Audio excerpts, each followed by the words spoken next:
2021 जनगणना के संबंध में बौद्धों के सामने खड़े किए गए सवाल के बारे में मेरी भूमिका। इन दिनों सोशल मीडिया में 2021 के जनगणना के संबंध में बौद्धों में गलतफहमियां फैलाई जा रही है। अच्युत भोईटे और भारतीय बौद्ध महासभा का बौद्धाचार्य, इन दोनों के बीच में जो संवाद हुआ उसका रिकॉर्डिंग व्हाट्सएप पर अधिक प्रचार करके लोगों में गलतफहमियां फैलाई जा रही है। इस बाबत कई सारे लोगों ने मुझे संपर्क किया और इस पर हमारी क्या राय है इसके संदर्भ में मार्गदर्शन मांगा। उसी समय दूसरी ओर नागपुर के रिटायर्ड जज अनिल वैद्य, इनकी भी इस संबंध में क्या राय है इसका संवाद भी सोशल मीडिया में वायरल हुआ। मेरी और बुद्धिस्ट इंटरनेशनल नेटवर्क की इस मुद्दे बाबत क्या भूमिका है, ऐसा जो सवाल पूछा जा रहा है, इसका मैं यह स्पष्टीकरण दे रहा हूं। अच्युत भोईटे और जस्टिस अनिल वैद्य, इन दोनों की भूमिका को मैंने सर्वोच्च न्यायालय के पूर्व न्यायाधीश माननीय पी.बी. सावंत साहब इनके सामने रखा। इस पर उन्होंने मार्गदर्शन करते हुए कहा, कोई भी धर्म रहे वह भारतीय संविधान के अनुसार सोशली यानी सामाजिक और एजुकेशनली यानी शैक्षणिक बैकवर्ड होंगे तो उन लोगों के संवैधानिक आरक्षण को नकारा नहीं जा सकता। माननीय न्यायमूर्ति पी.बी. सावंत साहब, इनका मार्गदर्शन लेने के बाद बामसेफ के राष्ट्रीय अध्यक्ष माननीय वामन मेश्राम जी से भी इस मुद्दे पर उनकी क्या राय है यह जान लिया। उन्होंने इस मुद्दे बाबत एक घटना का जिक्र किया। उन्होंने बताया कि माननीय कांशीराम जी ने मुंबई के पंजे गार्डन स्थित एक हॉल में रिजर्वेशन पर 2 दिवसीय सेमिनार आयोजित किया था। वह सुनने के लिए मैं वहां पर गया था।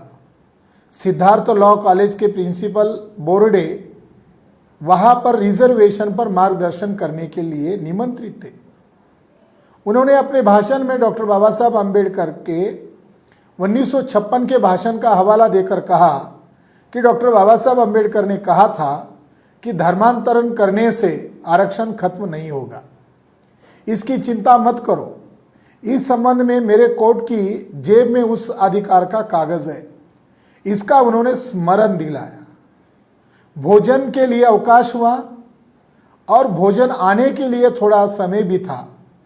मैं प्रिंसिपल बोर्डे इनके पास गया और खड़े खड़े उनसे सवाल किया कि बोर्डे साहब, आप कानून के छात्र हैं, कॉलेज के प्रिंसिपल है तथा कानून तज्ञ भी है, तो मेरा आपसे यही सवाल है कि डॉक्टर बाबा साहब अम्बेडकर ने धर्मांतरण के समय में जो भाषण दिया था उसमें उन्होंने कहा था कि आप लोग चिंता मत करो, आपके रिजर्वेशन का अधिकार मेरे कोर्ट के जेब में है।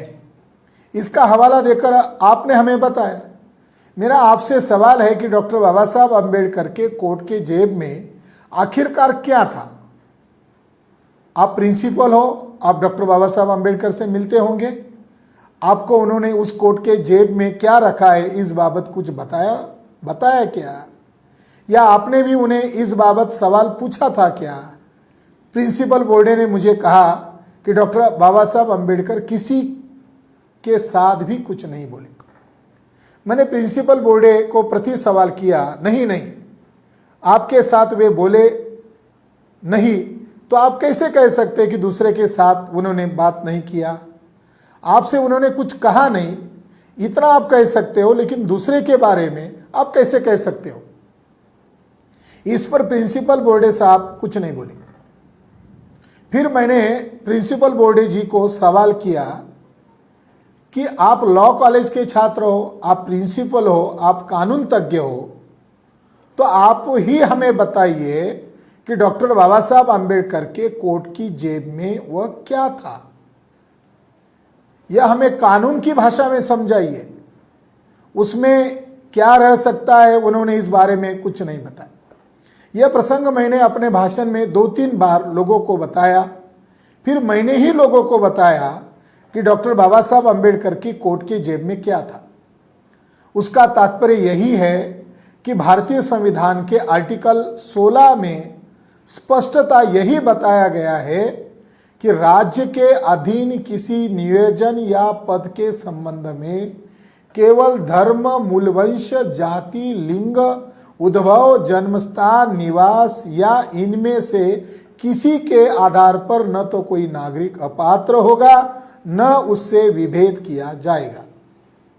यह एक शब्द है कि धर्म के आधार पर किसी भी नागरिक के साथ भेदभाव नहीं किया जाएगा।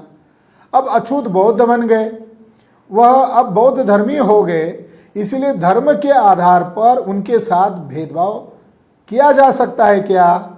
तो भारतीय संविधान यही कहता है कि ऐसा भेदभाव नहीं किया जा सकता। अछूत यह बौद्ध बन गए और 24 घंटे में उनका अछूतपन गायब नहीं हो सकता।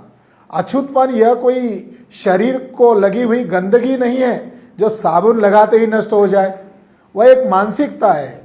इसलिए धर्म के आधार पर भेदभाव नहीं किया जा सकता। सन 1950 को भारतीय संविधान लागू हुआ और सन 1956 को डॉक्टर बाबा साहब अम्बेडकर ने धर्मांतरण किया और बौद्ध धर्म अपनाया, लेकिन उनके पहले ही संविधान में प्रोविजन करके रखा, वही उनकी कोट की जेब में था, अर्थात वह है भारतीय संविधान का आर्टिकल 16। साथियों, अछूत भोईटे ने जो बताया वह डॉक्टर बाबा साहब अम्बेडकर का दृष्टिकोण नहीं है। जस्टिस वैद्य ने जो बताया वह भी बाबा साहब अम्बेडकर का दृष्टिकोण नहीं है। इसलिए जो भी घटना घटित हुई है वह डॉक्टर बाबा साहब अम्बेडकर जी के परिनिर्वाण के बाद ही हुई है। इसलिए षड्यंत्र पूर्वक योजना बनाकर लोगों में गलतफहमियां फैलाई जा रही है, उसके शिकार मत बनो। फिलहाल मेरी यही भूमिका है, यही मैं आपको बताना चाहता हूँ। नमो बुद्धाय, जय भीम।